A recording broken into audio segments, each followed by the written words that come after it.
झारखंड से कांग्रेस के राज्यसभा सांसद धीरज प्रसाद साहू के घर पर मिली बेहिसाब नकदी का मामला लगातार सुर्खियों में बना हुआ है।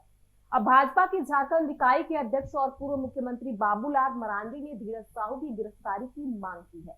आधिकारिक सूत्रों ने शुक्रवार को बताया कि आयकर विभाग द्वारा ओडिशा स्थित बौद्ध डिस्टिलरी प्राइवेट लिमिटेड और उससे जुड़ी संस्थाओं के खिलाफ की जा रही तलाशी के माध्यम से अब तक लगभग 225 करोड़ रुपए की बेहिसाब नकदी बरामद की गई है। आयकर विभाग की टीम ने बंटी साहू के घर से मनी बैग के लगभग 19 पैकेट जब्त किए, जिन्हें उस क्षेत्र के शराब कारखानों के रखरखाव के प्रभारी के रूप में नियुक्त किया गया था। सुतपारा के पास एक घर में छापेमारी कर पैसे जब्त किए गए। सूत्रों के मुताबिक छापेमारी की रकम 20 करोड़ के पार हो सकती है। सूत्रों से मिली जानकारी में छापे वाली जगह से बैंक में पैसे पहुंचाए जा रहे हैं। आयकर विभाग द्वारा 3 दर्जन गिनती मशीनें नोटों की गिनती कर रही हैं। सूत्रों ने बताया कि चूंकि मशीनें सीमित क्षमता की हैं, इसलिए गिनती धीमी गति से चल रही है। साहू से उनका पक्ष जानने के लिए संपर्क नहीं किया जा सका है। अधिकारियों ने कहा कि अलमारियों में छिपाई गई 200 करोड़ रुपए की नकदी ओडिशा के बोलांगी जिले में डिस्टिलरी समूह के परिसर से बरामद की गई है, जबकि शेष राशि ओडिशा के संबलपुर और सुंदरगढ़, झारखंड के बोकारो और रांची और कोलकाता जैसे अन्य जगहों से बरामद की गई है।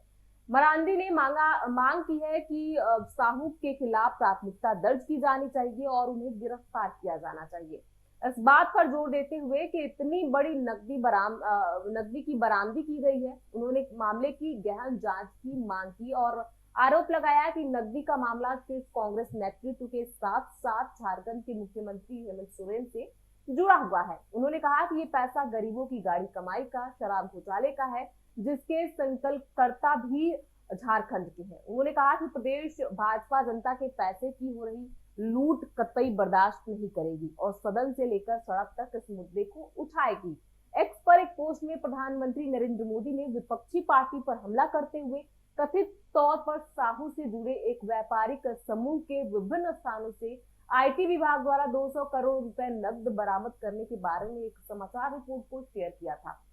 उन्होंने एक पोस्ट में कहा, देशवासियों को नोटों के इन ढेरों को देखना चाहिए और फिर इसके यानी कांग्रेस नेताओं की ईमानदारी के भाषणों को सुनना चाहिए।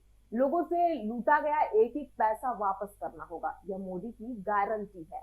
दरअसल धीरज प्रसाद साहू राजनीति में भी बड़ा नाम है। धीरज साहू तीसरी राज्यसभा सांसद बने हैं। इसके अलावा वे चतरा लोकसभा सीट से 2 बार कांग्रेस के टिकट पर चुनाव भी लड़ चुके हैं, लेकिन सफलता नहीं मिली थी।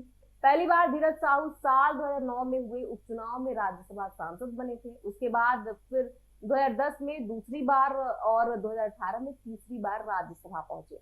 अगर घोषित संपत्ति की बात करें तो साल 2018 में राज्यसभा चुनाव के दौरान धीरज प्रसाद साहू ने जो शपथ पत्र चुनाव आयोग को दिया था, उसमें अपनी संपत्ति 34 करोड़ रुपए बताई थी। उन्होंने खुद पर 2.36 करोड़ रुपए का कर्ज भी घोषित किया था, जबकि वित्त वर्ष 2016 और 17 के इनकम टैक्स रिटर्न में उन्होंने अपनी आमदनी 1 करोड़ रुपए से अधिक बताई थी। कांग्रेस सांसद धीरज प्रसाद साहू का परिवार शराब कारोबार से जुड़ा हुआ है। Baldev Sahu and group of companies मूल रूप से झारखंड के लोहरदगा जिले की है।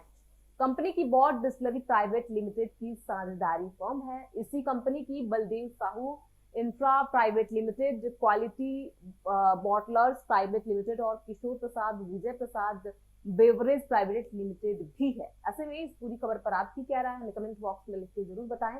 देश और दुनिया की ऐसी तमाम खबरों से जुड़े रहने के लिए देखते रहिए इंडिया न्यूज।